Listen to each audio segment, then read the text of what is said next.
په کندوز ولایت کې د زده کړیالانو ترمنځ د مطالعې ازموینه واخیستل شوه.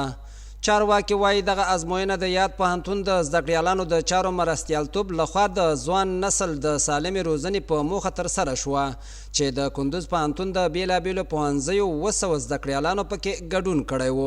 او په خبره یې له دې ازموینې څخه یې موخه مطالعې ته د ځوانانو هڅول و.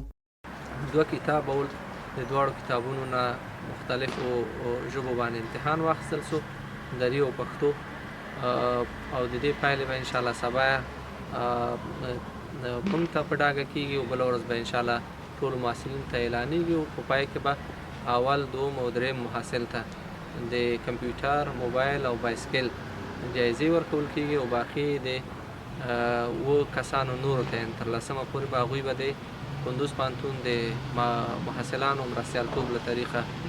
تشویقېږي او هغوی ته به تقدیرنامې ورکول کېږي. بل لور ته بیا د دې ازموینې ګډونوال د ځوان نسل ترمنځ د مطالعې دود او ودې لپاره داسې ازموینې ګټورې بولي او په دوام یې ټینګار کوي. د امارتي کتاب له نیکه وخته دا معلومات محصلینو ته ورکړله چې دا د یو افغان ټولنې څخه جوړ نظام دی، د افغانیت او کلتور او عنعناتو فرهنګ ساتلو لپاره راغلی نظام دی، د اسلام د خوندي کولو نظام دی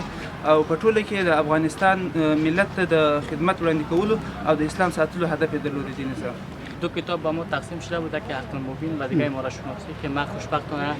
امارت شناسی خوانده بودم، با آماده کامل هم داشتم و امتحانم دادم و خوبترم سپری شد. کتابونه و د منګه معلومات هم ډیر شول، خوارزم هم خو پیژندل، همداسې امارت بعضې کسانو چې اشنایي ورسره نه درلودله هغوی هم ښه ورسره اشنا شول. د زده کړیالانو ترمنځ د مطالعې د دودولو په موخه دا ازموینه په داسې حال کې ترسره کیږي چې په دې ولایت کې د لوستو ځوانانو ترمنځ د مطالعې دود ورځ تر بلې په کمېدو دی.